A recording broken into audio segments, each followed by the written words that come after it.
Assalamualaikum warahmatullahi wabarakatuh. Saya Tira Khairunisa dan rekan saya Yeni Rizfianti akan menjelaskan materi mengenai asumsi teori tes klasik. Asumsi teori tes klasik. Jadi dalam sebuah pengukuran itu pasti kita akan mendapatkan yang namanya nilai, skor atau mungkin angka. Nah, di dalam skor itu pasti akan terdapat minimalnya itu 3 unsur, yaitu observer score, error, dan true score. Yang pertama adalah observer score. Ini biasanya disimbolkan dengan huruf X, yaitu merupakan skor yang diperoleh seseorang dalam suatu pengukuran, atau skor tampak yang di dalamnya masih terdapat yang namanya error. Nah, error itu sendiri itu disimbolkan dengan huruf E. Juga kita sebagai seorang pengukur atau yang melaksanakan tes itu perlu memperhatikan unsur E ini untuk mendapatkan yang namanya true score. True score ini adalah skor yang murni atau nilai yang sebenarnya, biasanya disimbolkan dengan huruf T. Jadi, untuk mendapatkan sebuah nilai atau skor murni dari suatu skor yang diperoleh dalam pengukuran, kita perlu mempertimbangkan yang namanya error pada pengukuran tersebut. Teori tes klasik itu bisa dirumuskan dengan X sebagai skor tampaknya, itu adalah sama dengan skor murni ditambah dengan error. Jadi untuk mendapatkan skor tampak dari sebuah pengukuran atau tes, itu di dalamnya menyangkut skor murninya dan juga error yang terjadi pada saat pengukuran itu sendiri. Nah, contohnya adalah misal kemarin hari Rabu kita kan mengadakan yang namanya tes IST dan CIFT pada mata kuliah ATI gitu. Nah, dari situ kan kita dapat memperoleh IQ kita itu seberapa sih? Kita langsung tahu kan hasil IQ kita itu seberapa. Apakah IQ yang kita ketahui, yang kita lihat itu dapat menggambarkan keadaan kita yang sebenarnya? Jadi, X atau perolehan skor kasar yang udah kita lihat, itu adalah hasil penjumlahan antara skor murni dengan errornya. Di dalam sebuah X atau perolehan skor itu masih ada yang namanya skor murni dan errornya. Dan untuk mendapatkan skor murni itu, dari mana? Ya, dengan kita mengetahui error yang terjadi pada saat pengukuran, kemudian dicari nilainya supaya sinkron dengan hasil pengukuran kasar atau data mentah yang tadi. Jadi dari sana bisa didapatkanlah nilai atau skor yang sebenarnya atau biasa kita simbolkan dengan huruf T. Jadi, error itu mungkin terjadi pada sebuah pengukuran, dan error itu sendiri merupakan selisih antara X dan T. Supaya dalam pengukuran angka errornya itu tidak terlalu besar atau kita meminimalisir error, sehingga nanti skor murninya itu tidak terlalu jauh melenceng dari data kasar, maka seorang pengukur atau mungkin pengetes itu dalam proses pengukuran dan pengetesan itu perlu memperhatikan banyak faktor gitu. Misalnya yang pertama, alat tes atau alat ukur itu harus yang sifatnya reliable dan valid. Lalu yang kedua, administrasi tes psikologinya juga harus yang terstandar dan juga harus diperhatikan dengan baik. Seperti contohnya misal kadang error itu bisa terjadi plus atau minus. Jadi mungkin error bisa lebih tinggi dari skor yang kita dapatkan, atau data mentahnya bisa lebih tinggi dari skor murni yang kita harusnya dapatkan, atau bisa juga lebih rendah dari skor murni yang harusnya kita dapatkan gitu. Kenapa hal ini bisa terjadi? Karena saat dalam tes, seseorang itu bisa dipengaruhi oleh banyak faktor. Faktornya internal, faktor eksternal juga yang mungkin berperan dalam kondisi individu pada saat pengukuran, pada saat pengetesan. Jadi, error pengukuran itu bisa naik turun dan kadang juga bisa lebih tinggi, bisa lebih rendah. Nah, makanya dalam sebuah pengukuran itu ada yang namanya standar error atau standar kesalahan. Nah, itu tadi kan cara mengetahui nilai error dari suatu pengukuran. Lalu gimana cara kita mengetahui skor murni dari suatu pengukuran itu bagaimana sih caranya? Nah, langsung kita masuk ke asumsi yang pertama. Asumsi yang pertama ini menyatakan bahwa skor murni merupakan nilai harapan dan skor tampaknya. T merupakan harga rata-rata distribusi teoretik skor tampak apabila orang yang sama dikenai tes yang sama berulang kali dengan asumsi pengulangan tes itu dilakukan tidak terbatas banyaknya. Setiap pengulangan tes adalah tidak bergantung satu sama lain, dirumuskan dengan EX sama dengan T. Jadi untuk mendapatkan skor murni, itu kita bisa memperolehnya dari rata-rata dari skor X yang dilakukan berulang kali. Nah, karena cara itu merupakan cara yang tidak simpel, dalam hal ini kita bisa menggunakan yang namanya norma alat tes. Jadi, norma alat tes ini bisa digunakan untuk sebagai patokan atau mungkin pembanding sehingga bisa menjadi solusi untuk mengetahui berapa sih skor murni dari seseorang itu sendiri gitu. Nah, untuk contohnya itu bisa dilihat di PPT halaman berikutnya. Lalu selanjutnya kita langsung ke asumsi yang kedua. Asumsi 2. Asumsi ini menyatakan rata skor yang didapatkan dari hasil pengukuran dalam beberapa kali percobaan adalah 0. Jadi EX-nya sama dengan 0. Nah, error adalah sesuatu yang membuat skor tampak menjadi bias, sehingga menjauhi skor murni. Error pengukuran ini dapat membuat skor tampak melebihi skor murni atau lebih rendah dari skor murni. Namun, jika dirata-ratakan, maka rata error adalah 0. Jadi misalkan kita tidak menggunakan yang namanya norma dalam alat tes seperti asumsi yang pertama tadi, nggak menggunakan cara yang simple, maka yang harus kita lakukan adalah dengan melakukan pengukuran atau pengetesan berulang kali, misalkan kayak 10 kali percobaan atau 20 kali percobaan.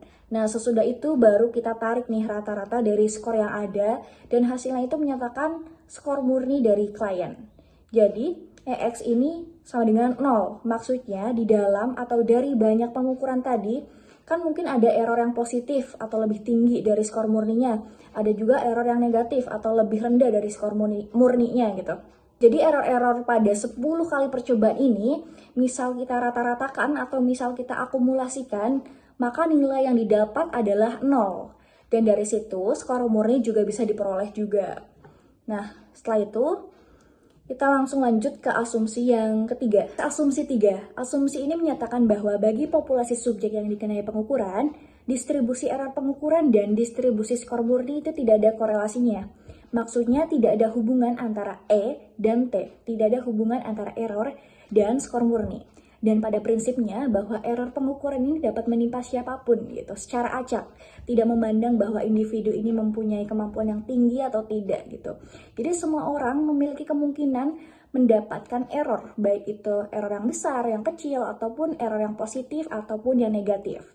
Nah, asumsi 3 ini dirumuskan dengan rho E T sama dengan 0, yang mana rho-nya di sini merupakan korelasi antara error dan skor murninya adalah 0 atau tidak ada korelasinya sama sekali. Jadi gampangnya gini, misalkan kita mendapatkan nilai yang tampak itu lebih tinggi atau lebih rendah daripada skor murni kita, itu bisa terjadi di siapapun gitu. Dan rho tadi atau korelasi skor error dengan skor murni itu 0, artinya 0 ini adalah tidak mempunyai korelasi. Maksud atau intinya, error tes ini bisa terjadi pada siapapun, seperti pada contohnya yang ada di PPT. Oke, contoh 3 di sini dilakukan pengukuran terhadap beberapa individu pada 3 butir yang berbeda. Jadi mungkin ini dimisalkan dengan ada 3 individu dengan kemampuan yang berbeda. Ada individu yang pintar, biasa saja, dan kurang pintar gitu. Nah, pada pengukuran pertama, korelasinya sama dengan 0. Dengan demikian, orang yang memiliki kemampuan tinggi dan orang yang memiliki kemampuan rendah bisa memiliki error yang sama karena tidak ada hubungan atau korelasi antara error dengan kemampuan individu itu sendiri gitu. Nah, lalu gimana sih tugas kita sebagai seorang pengukur atau pengetes dalam melakukan yang namanya pengetesan atau pengukuran? Tugas kita adalah kita harus tetap memperhatikan nih prosedur yang terstandar, juga kita harus semaksimal mungkin bisa meminimalisir bias-bias yang mungkin terjadi dalam sebuah pengukuran atau pengetesan itu sendiri. Dan itu tadi asumsi 1, 2, dan 3. Dan untuk asumsi yang berikutnya akan dijelaskan lebih lanjut oleh rekan saya, Yeni Risvianti. Baik, saya Yeni Risvianti. Saya akan melanjutkan pembahasan selanjutnya, yaitu mengenai asumsi 4. Pada asumsi 4 ini terdapat dua tes, yaitu tes E1 dan tes E2. Ketika seseorang itu tes pada tes yang pertama ataupun tes kedua, keduanya itu sama-sama memiliki error. Jadi ketika orang itu melakukan dua tes, maka tidak ada korelasi antar error masing-masing tes pada subjek yang sama. Kemudian jika pada tes E1 subjek memiliki error yang besar, maka belum tentu pada E2 itu memiliki error besar yang sama. Kemudian terdapat contoh yang sudah digambarkan pada tabel bahwa pengukuran pertama atau E1 dan pengukuran kedua atau E2 itu tidak ada korelasi atau nol.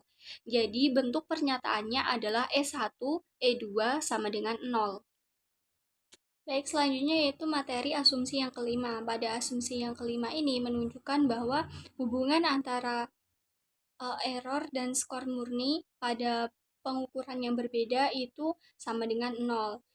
Artinya error pengukuran pada tabel yang pertama atau trial yang pertama S1 tidak memiliki kaitan dengan kemampuan individu atau T2, atau pengukuran yang kedua. Jadi sudah digambarkan pada tabel bahwa error yang didapatkan individu-individu pada pengukuran yang pertama itu tidak ada kaitannya dengan kemampuan individu-individu pada pengukuran yang kedua, sehingga disimpulkan bahwa korelasinya adalah 0. Jadi bentuk pernyataannya adalah E1 T2 sama dengan 0. Selanjutnya, kenapa error itu tidak berkorelasi dengan apapun? Error tidak berkorelasi dengan apapun karena segala sesuatu yang bersifat acak itu tidak memiliki kaitan dengan apapun, begitu pula dengan error. Baik, selanjutnya yaitu materi asumsi 6. Nah, asumsi ini menyatakan jika ada dua tes yang dimaksud untuk mengukur atribut yang sama mempunyai skor tampak yaitu X dan X1 yang memenuhi asumsi 1 sampai 5. Jika setiap populasi subjek yaitu T1 sama dengan T2 plus C dengan C sebagai suatu bilangan konstan, maka dua tersebut dapat disebut sebagai tes yang setara atau ekuivalen tes. Contoh sederhananya, misal ada seseorang yang mengikuti tes di UNY, kemudian ia mendapatkan skor 80, kemudian ia mengikuti tes kembali di UGM dengan pastinya ia memperoleh skor 100. Maka kedua pengukuran itu disebut sebagai ekuivalen. Nah, jika kedua tes ini equal, maka berarti bisa saling menggantikan. Kalau misal tidak ada tes di UGM, maka bisa pakai tes yang di UNY.